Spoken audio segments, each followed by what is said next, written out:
ඉතින් කොහොමද යාළුවෝ මගතොට මම අද ආවා මේ දවස්වල ඉතින් හැමෝම කතා වෙන ලංකාවේ මැද තියෙන ජලාශයක් ගාවට මේක බලන්න බෝවතන්න ජලාශය. ඉතින් මේ තමයි අපිට දැන්ට අවසර හම්බෙලා බලන්න පුළුවන් තැන. ඔරොව් 3ක් ඇරලා තියෙනවා.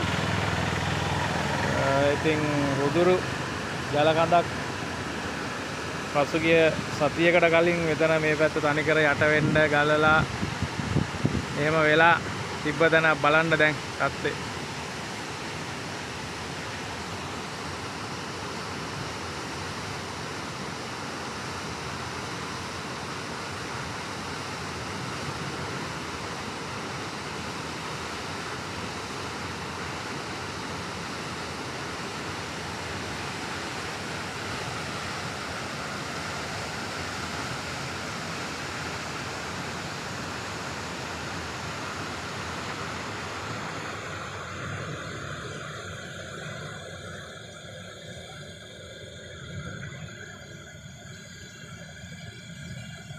මේ ඇවිල්ලා පොල්ගොල්ල ජලාශයෙන් එන වතුර මෙම ස්ථානයෙන් තමයි බෝවතන්න විදුලි බලාගාරයට මේ බැම්මහරා මේ වතුර ගබඩා කරලා බෝවතන්න විදුලි බලාගාරයේ මේ ස්ථානයෙන් තමයි මේ ක්‍රියාත්මක වෙන්නේ. මේ එහි වතුර තමයි මේ මුදා හැරෙන්නේ. දැන් වතුර වැඩි නිසා මේ විදිහට හොරව 3ක් අද වෙනකොට ඇරලා තිනවා සතියකට පස්සේ මහා ව්‍යසනයෙන්.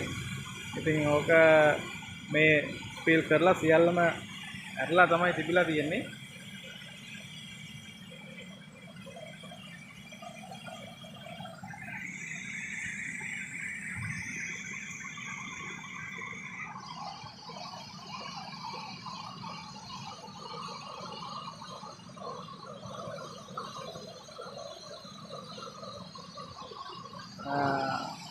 මගතොට මට හිතුණා මේ දවස්වල යන තත්ත්වෙත් එක්ක ඔයගොල්ලොන්ට මේ බෝවතන්න ජලාශය පෙන්වන්න. ඉතින් බොහොමත් ස්තුතියි. සබ්ස්ක්‍රයිබ් කරන්න, channel එක like කරන්න, share කරන්න. මේ වගේ තවත් වීඩියෝ එකක් ඔබට එකතු කරන්න බලාපොරොත්තු වෙනවා. ආයුබෝවන්.